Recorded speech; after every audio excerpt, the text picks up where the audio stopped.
Commission গঠন ও নির্বাচনী আইন সংশোধন নিয়ে খালেদা জিয়ার তোলা প্রস্তাব রাষ্ট্রপতি বরাবর পেশ করেছে বিএনপি। তবে নিয়মিত চেকআপের জন্য রাষ্ট্রপতি দেশের বাইরে চলে যাওয়ায় তার সহকারী সামরিক সচিবের কাছে প্রস্তাবের অনুলিপি তুলে দেয় বিএনপির একটি প্রতিনিধি দল। এদিকে নয়াপল্টনে ২০ দলীয় জোটের মহাসচিব পর্যায়ের বৈঠক শেষে ফখরুল ইসলাম আলমগীর জানান, নারায়ণগঞ্জ সিটি নির্বাচনে বিএনপির প্রার্থীর পক্ষে ঐক্যবদ্ধভাবে প্রচারণা চালাবে জোটের নেতারা। বর্তমান নির্বাচন কমিশনের মেয়াদ শেষ হবে আগামী ফেব্রুয়ারিতে। তাই শক্তিশালী নির্বাচন কমিশন গঠনে বিএনপির পক্ষ থেকে গত মাসে দেওয়া হয়েছে এক প্রস্তাবনা, যাতে বিএনপি চেয়ারপারসন বেগম খালেদা জিয়া নির্বাচন কমিশন গঠন ও নির্বাচনী আইন সংশোধন নিয়ে ১৩ দফা প্রস্তাব তুলে ধরেন। এই প্রস্তাব নিয়ে রাষ্ট্রপতির সাথে আলোচনার জন্য বিএনপির পক্ষ থেকে সময় চাওয়া হলেও এতদিন বঙ্গভবন থেকে মেলেনি কোনো উত্তর। তাই বিএনপির পক্ষ থেকে তাদের দেয়া প্রস্তাবের অনুলিপি নিয়ে যাওয়া হয় রাষ্ট্রপতির বরাবর। দেশে না থাকায় তা দেয়া হয় তার সহকারী সামরিক সচিবের কাছে।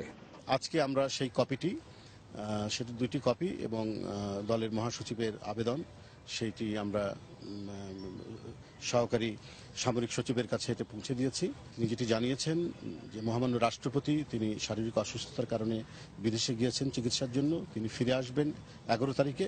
এরপরে ধারাবাহিকভাবে তিনি বিভিন্ন রাজনৈতিক দলের সাথে তিনি কথা বলবেন এবং তার কর্মসূচি শুরু করবেন, বিভিন্ন রাজনৈতিক দলের সাথে আলোচনা করবেন।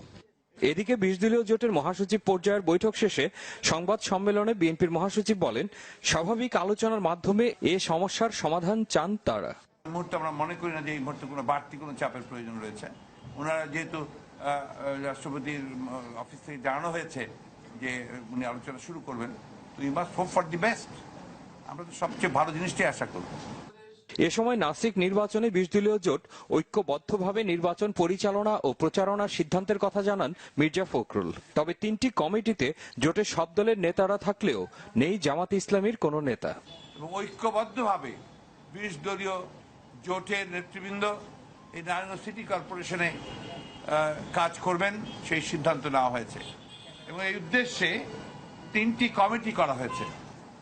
আগামী ১০ তারিখে শনিবার ২০ দলীয় জোটের শীর্ষ নেতৃবৃন্দ সকাল ১১টার মধ্যে নারায়ণগঞ্জ সিটি কর্পোরেশন নির্বাচনে অ্যাডভোকেট সাখাওয়াত হোসেন সাহেবকে সমর্থন জানানোর জন্য গণসংযোগে যাবেন, সে সিদ্ধান্ত গ্রহণ করা হয়েছে।